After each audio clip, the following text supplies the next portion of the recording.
Kalau lu ceroboh dan gegabah, berpikir langsung ya udahlah gua cicil aja. Cicilan itu selesainya itu lama banget. Ya bisa paling minim sekarang juga kayak 10, Iya. 12. Terus kalau lu mau press biar murah jadi 25 tahun. Itu belum kalau yang DP-nya cuma 10%. Betul. Habis itu yang lu bayar itu lu kira wah segak sayang nih kita kan bayar gak sia-sia. Sayang yang lu bayar itu bunganya gede banget. Dari sekian kayak contoh lu bayar 10 juta, mungkin di awal-awal yang pokok yang lu bayar cuma 1 juta 2 juta. Ya 1 juta betul. Hai guys, welcome back to channel kami Hubungan Manusia dengan gue Desmond. Dan saya Hartono. Zaman sekarang nih usia, maksudnya udah kerja, masuk udah usia nikah gitu ya, umur 30. Ujung-ujungnya pasti yang dipusingin itu salah satunya tempat tinggal. Betul. Ya kan, tempat tinggal ini ada yang dari lahir udah, maksudnya setelah nikah langsung disponsor Ya, gitu. enak Dapat privilege dari keluarga sih enak nih. Ya udah tinggal papa punya rumah atau punya apartemen, kamu pakai aja gitu. Ya. Nah, itu sih enak. Betul. Tapi kan gak semua orang punya fasilitas kayak gini. Iya. Kita harus cari sendiri ini ceritanya nih. Iya. Nah, cuma kan selalu ada dilema sewa atau beli. Bener. Habis itu kalau nggak rumah atau apartemen. Iya. Nah, itu juga yang jadi dilema gitu. Nah, jadi kali ini tuh kita pengen bahas sebenarnya kalau dari sudut pandang kita ya. Kira-kira tuh lebih cocok sewa atau beli. Lalu juga mungkin lebih bagus beli apartemen atau rumah. Iya. Nah, ini nantinya pilihan. Oke, jadi kita coba bahas ya satu-satu ya. Pertama nih Har, kalau menurut lo ya, orang baru mungkin let's say umur 28, 29, 30 gitu. Baru nikah, lalu lagi pertimbang ini, gua mau beli rumah, KPR atau enggak, atau gua sewa dulu aja ya gitu ya. Nah, menurut lu, kalau lu dari pengalaman lu akan kasih advice-nya kayak gini? Sebenarnya kalau kita baru nikah, pasti dalam waktu 5 tahun awal itu kita ada rencana punya anak. Ya. Itu yang paling umum lah ya, paling umum gitu. Nah, sehingga jadi sebuah dilema juga gitu loh. Kalau lu sewa, lu gak ada luasa. Ya. Nanti tiap tahun pindah. Apalagi lu punya anak kecil. Ntar anak lu juga bingung, kok rumah gua pindah gitu loh. Kok berubah nih rumahnya gitu. Tapi kalau lu beli, lu paksain KPR, bunganya juga gede. Ya. Kalau lu paksain KPR, bisa-bisa penghasilan lu kesedot semua sama lu punya cicilan gitu loh. Sedangkan pengeluaran untuk anak kan nanti makin besar juga. Tetapi kalau gua pribadi, gua itu punya sebuah solusi sebenarnya untuk itu semua, yaitu sewa tapi panjang. Oke. Sewa 5 tahun, 10 tahun. Jadi bikin kontrak sewanya itu yang lebih menarik gitu loh. Contoh, kita ngomong nih, katakan sewanya setahun itu 50 juta lah biar gampang. Kita nggak usah langsung bayar 250 juta. Kita bisa nego ke ya pemilik rumah bahwa gue bayar dulu 2 tahun, nanti di tahun ketiga sampai kelima itu gue bayar lagi, tapi bayarnya mungkin nggak 50, jadi 55 atau nggak 53 gitu. Jadi si pemilik rumah juga seneng kan. Nah, sedangkan kita udah secure ini rumah buat 5 tahun. Nah, begitu 5 tahun lu mau furnish dikit-dikit apa itu juga masih oke. Bahkan furnish pun lu itu bisa nego sama pemilik rumah. Bahwa contoh nih kayak standar-standar AC apa minta pemilik rumah yang keluarin biayanya gitu loh. Kita yang lain-lain gitu. Jadi semua bisa itu. Tetapi kalau lu ceroboh dan gegabah, berpikir langsung ya udahlah gua cicil aja. Cicilan itu selesainya itu lama banget. Ya, bisa paling minim sekarang juga kayak 10, 12. Terus kalau lu mau press biar murah jadi 25 tahun. Itu belum kalau yang DP-nya cuma 10%. Betul. Habis itu yang lu bayar itu lu kira wah segak sayang nih kita kan bayar gak sia-sia. Sayang yang lu bayar itu bunganya gede banget.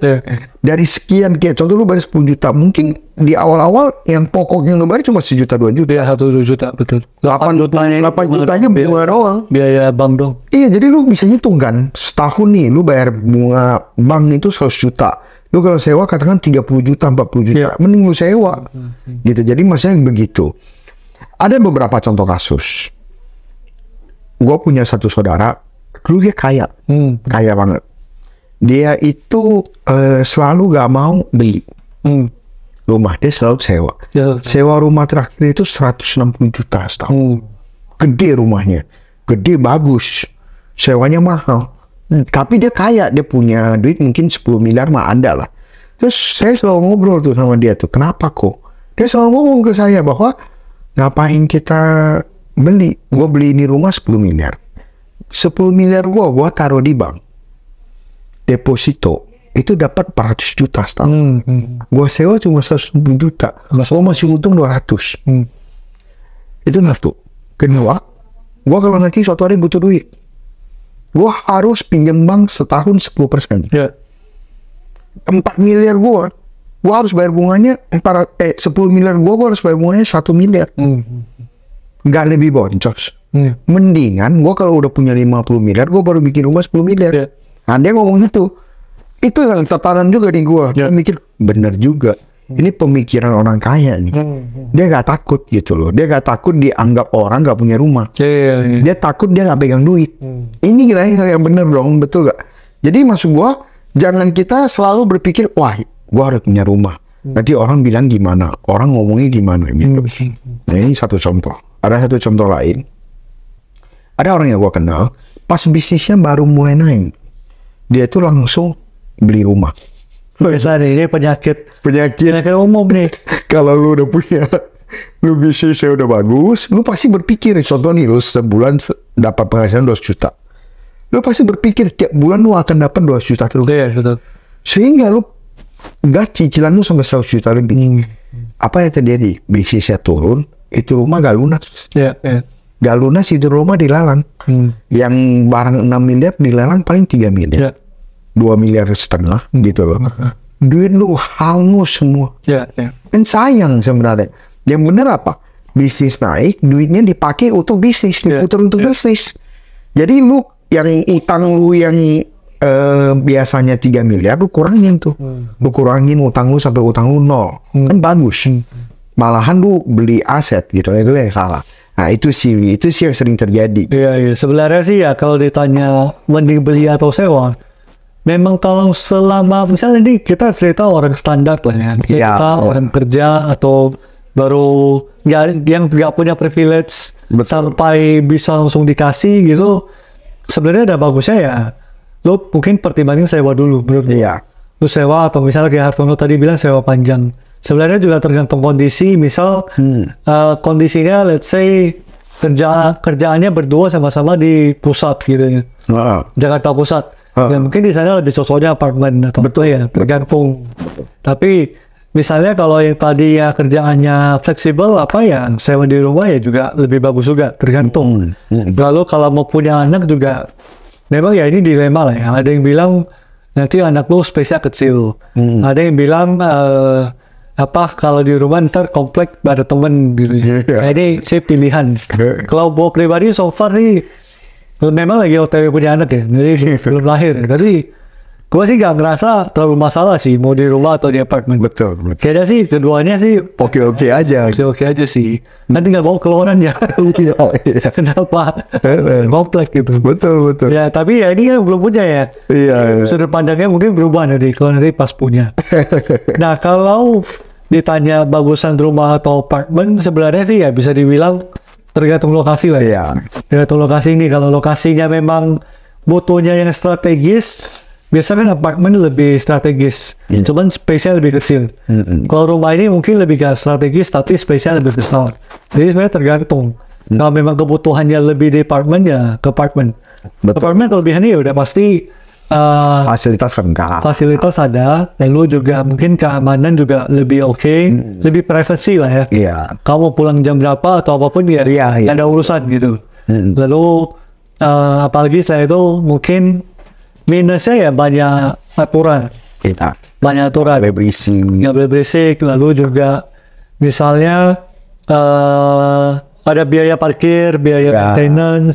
Nah itu biaya-biaya lumayan. Tapi sekarang juga klaster mewah juga banyak biaya. Biaya juga biaya mahal. Maksudnya bukan klaster mewah juga sih, klaster baru-baru ini lumayan mahal loh. Maksudnya terakhir juga yang gua tahu tuh kayak di Gading Serpong gitu ya. Itu maintenance kayak misalnya rumah ukuran 712 612 itu juga biayanya juga udah 700-an ribu. Lumayan. Maintenance saja ya. Udah mirip-mirip apartemen. Udah mirip-mirip apartemen juga sebenarnya. Iya. Tapi ya sekarang lokasi kan mereka lumayan jauh untuk keluar misalnya gitu. Jadi saya tergantung. Tapi ada biaya parkir sih kalau apartemen, kalau di sana sih nggak ada. Jadi tergantung gitu. Nah kalau lu sendiri, lu lebih bagus pilih tinggal di apartemen atau di rumah? Memang ini dilema sih ya. Tapi gue itu kan lebih suka privacy ya. Jadi gue pasti lebih pilih apartemen. Karena apartemen itu kita itu nggak berhubungan dengan orang terus setiap saat. Kalau di rumah itu kan minimal kalau kita ngomong cluster ya, komplek ya gitu. Kita pasti berhubungan dengan satpam kita terus. Keluar masuk ada saling nyapa. Nggak ada yang salah sih. Cuman kan kalau pilihan gitu loh. Kalau gua kan lebih suka privacy ya. Jadi pengennya itu ya udah kita naik masuk kamar kita udah beres gitu loh. Udah gak ada dengan sebelah dengan tetangga dan lain-lain gitu. Itu satu. Kedua, kalau apartemen itu kita ada problem itu gampang solvingnya. Contoh nih kita mau panggil tukang AC, di bawah banyak tukang AC. Kita standby gitu loh. Terus kalau seandainya kita ada bocor, kita langsung bisa panggil maintenance. Kalau seandainya kita punya rumah kan kita harus ada kenalan tukang. Nanti kenalan tukang, ada tukang yang bagus, tukang yang enggak. Terus habis itu harganya nego lagi, ini lagi gitu kan. Kalau di apartemen kan praktis. Kita tinggal panggil, beres gitu. Terus juga kalau seandainya di apartemen itu biasanya tempatnya juga lebih strategis. Kalau apartemen gua kan kebetulan nyambung mall. Jadi kalau ada apa-apa pun tetap bisa ke mall, bisa ngapain gitu loh. Di bawah yang jual makanan banyak. Jadi kita tinggal panggil gak usah kena ongkos, tinggal naik ke atas. Ada fasilitas ada seperti itu lah. Iya, jadi bahagia lah gitu. Tetapi katakan buat masa depan mungkin nggak mempertimbangkan rumahnya, tetap mungkin sih. Maksudnya rumah yang kayak tergantung kondisi lah. Iya, klasternya mungkin tertentu apa. Tapi kalau seandainya disuruh pilih, ya pasti tetap pilih apartemen. Udah terbiasa juga. Tapi ini kita cerita sih daerah sekitar Jakarta sih. Iya. Kalau di daerah sih ya mendingan rumah ya. Iya betul. Karena daerah itu beda sih kondisinya Pak Jakarta. Iya. Secara harga juga masih affordable. Lebih worth it untuk tinggal di rumah daripada di apartemen. Betul. Kalau di Jakarta ini ya karena pasti kita pertimbangannya tadi lokasi lah, macetnya segala macam. Jadi kenapa orang lebih milih di apartemen kadang. Betul. Bahkan apartemen itu masih cocok sampai anak itu masih kecil tuh masih oke. Biasa di bawah sering lihat anak-anak pada main. Ada temen-temennya nih buat ada grupnya. Habis itu sekolah kan juga ada. Ada sekolah gitu loh. Sekolah yang sampai umur, maksudnya sampai SD lah paling gitu. Maksudnya praktis lah. Gak usah, kayak contoh nih, kalau seandainya istri kita jadi ibu rumah tangga, dia mau bawa anak kan gak usah dia harus naik Grab. Kan dia bisa tinggal jalan dong, anterin anaknya atau apa. Jadi maksudnya masih oke banget lah gitu loh. Cuman kalau anak-anak sudah dewasa, ini yang jadi problem. Karena kan ruang lingkup geraknya lebih kecil. Iya, lebih kecil. Jadi mungkin itulah saatnya harus mempertimbangkan rumah juga. Jadi sebenarnya ya beli atau sewa rumah atau apartemen ya ini preference. Cuman ya ini sudut pandang kita sih. Dan yang berlokasi di Jakarta. Jadi betul. Kalau yang kondisinya mungkin sekarang di Semarang ya pasti lain cerita. Benar. Jadi kalau sekilas menurut kalian gimana teman-teman? Jadi mungkin ada pendapat boleh coba di-share di kolom komen. Atau dulu gimana sih kalian memulainya? Apakah dulu sewa dulu atau dulu setelah sekian lama tinggal bareng orang tua dulu atau kayak gimana? Nah coba di-share di kolom komen juga. Sampai ketemu di video berikut. Thank you.